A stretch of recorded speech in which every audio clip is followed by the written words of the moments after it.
Okay, we're going to start the last set of notes here, which is 4.1 through 4.6, 5.1, 5.2, and then 5.4.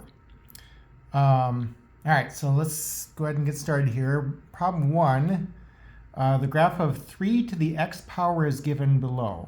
Okay, it's an exponential function is what we call it. So you're coming along, you're barely above the x-axis, you're rising slightly, you're going to cross the point 0, 1, and then you're going to shoot upward and outward into quadrant 1.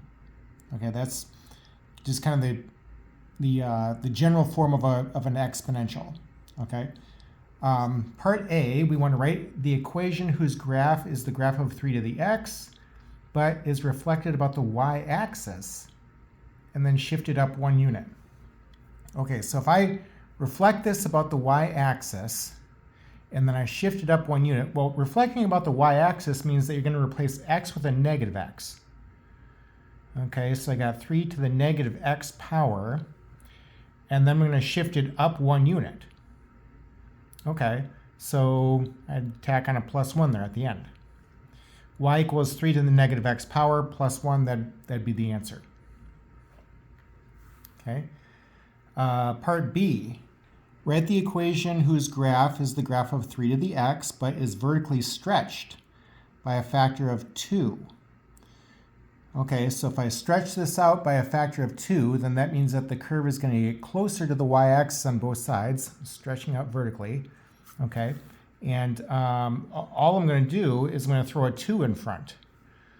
Okay, so y equals 2 times 3 to the x power. That'd be my answer. Okay.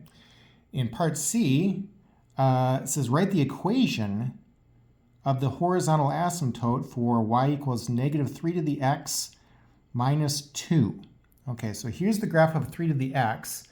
If I throw a negative in front of that, what that means is that you're going to flip the graph upside down. So the curve would be coming along, and it's going to head downward and outward into quadrant 4.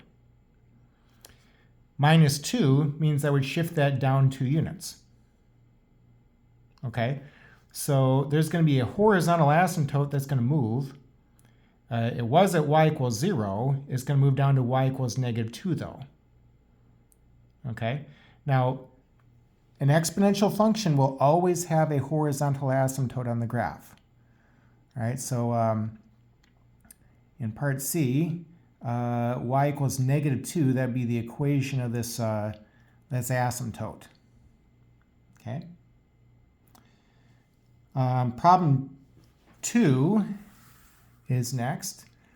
It says to find C and A for f of x equals c times a to the x if f of 0 is 1/2 and f of 1 is 3/2. Okay, so f of 0 means I'm going to plug 0 in for x. Right, so I got c times a to the 0 power. Anything to the 0 power is always 1. So I got c times 1, which is c. Okay, now f of 0 is 1/2. So by them giving me that information, they're ultimately telling me that c is 1/2. Okay, and so here's what I got so far. F of x equal 1/2 times a to the x. And then this other point is also on the graph, so the point 1, 3/2. F of 1 means that where I see x and f, I'll have to replace that with 1. So I got 1/2 times a to the first power. That's 1/2 times a. F of 1 is 3/2. Okay, so 3/2 would be equal to 1/2 times a. If I multiply both sides of this by 2, a would be 3. Okay, so I'd have the function f of x equal 1/2 times 3 to the x. Okay, now here's the graph of 3 to the x. Now if I stick a 1/2 in front, what that means is that I'm going to vertically compress the graph by 1/2. Okay, so the graph is going to split further from the y-axis on both sides. So I'm going to be compressing the graph. There. Okay, So there's a couple problems like this in the book. Okay. Problem 3 is where they want us to solve each equation. Okay. Now, the first thing that we always want to think of whenever we have an exponential equation, and that's the kind of equations that we have here, is that we're trying to get the same base on both sides. Okay? So if a to the u equals a to the v power, and u and v are both expressions involving x, then I can remove the bases, base a, and set the powers equal. So u would be equal to v. Okay, that's what I'm going to do in all 4 of these here. So let's see. Well, I know 7 squared, that's the same thing as 49. All right, so I got 7 to the power 12 minus 5x equals 7 squared. I got the same base 7, so I can remove those 7s and set the powers equal. 12 minus 5x equal 2. When I subtract 12 and divide by negative 5, x is 2. Okay, now you don't need to bother checking your answers if you don't want to, because you're not ever going to have extraneous solutions that come up whenever you're solving an exponential equation. Okay, that only happens whenever you have a rational equation, a radical equation. Those are the 2 kinds of equations that we saw in the last video there at the end of chapter 4, and then a logarithmic equation, which we'll get to that a bit later in chapter 5 here. Okay, now I can certainly check my answer if I want to. You know, so if x is 2, 12 minus 10 is 2. 7 squared, is that 49? Yeah. Okay. Part B, we got 16 to the x equals 4 to the power 2 minus x. Solve for x. Okay.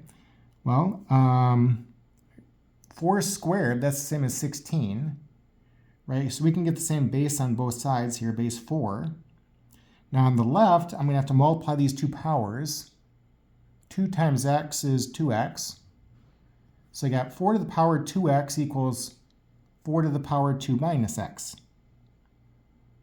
And, okay, remove the 4s. Set the powers equal. 2x equal 2 minus x. When you add x and then divide by 3, x is equal to 2/3. That'd be the answer there. Okay. Well, part C. So in part C, we want to solve the equation e to the 4th to the x power times e to the power x squared equals e to the 12th. E meaning the number e. Okay, e is a really important number in math. It has decimal approximation 2.72. It goes on to infinity, right? But e is very important. In my opinion, e is arguably, more important than the number pi, just because of how often we see the number e come up. Okay, like you work with e all over the place in calculus, at the end of algebra, you're going to see e every day. Okay, e is the base of what's called the natural logarithm. Okay, and again, we're going to talk about logarithms kind of midway through chapter 4 here. So let's see, I got e to the 4th to the x. I'd multiply these 2 powers there, and that's going to give me e to the 4x times e to the x squared equals e to the 12th. Okay, now by my rules of exponents here, on the left, I'm going to keep the base e, and add the powers. So I got e to the power 4x plus x squared, or that's the same thing as e to the power x squared plus 4x, equals e to the 12th. Okay, and now I got the same base on both sides, base e, so I can remove those e's and set the powers equal. X squared plus 4x equals 12. When I subtract 12 from both sides, it looks like x squared plus 4x minus 12 is equal to 0. Okay, that's a quadratic equation. We did lots of things with quadratics in the last chapter there. Okay, and the first thing that I always want to think of whenever I'm solving a quadratic is if it factors. This one will factor. I got x plus 6 times x minus 2. And then if I set these two factors each equal to 0 and solve, x plus 6 equals 0 means that x is negative 6. X minus 2 equals 0 means that x is 2.